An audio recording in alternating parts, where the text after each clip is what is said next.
So I made this running animation, but I'm not an animator. So this will be less of a tutorial and more of a reflection of what it's like animating when you suck at it.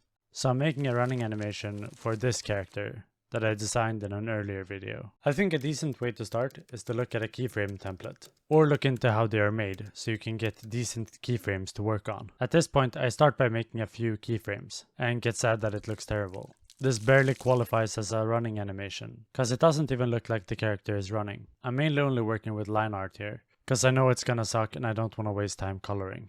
I reiterate, and it's still bad and jagged, but at least now it looks like a running animation. At this point I'm like, maybe I should add some squash and stretch to make it look better.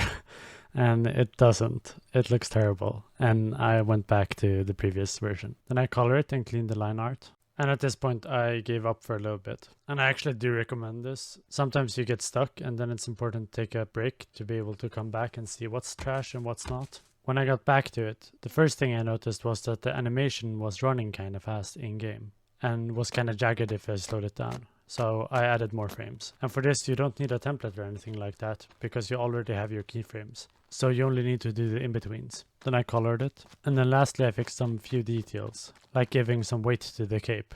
Now when the running animation is done, you need a jumping animation. I think the easiest way to get a jumping animation is to just steal one of the frames from the running animation and say good enough.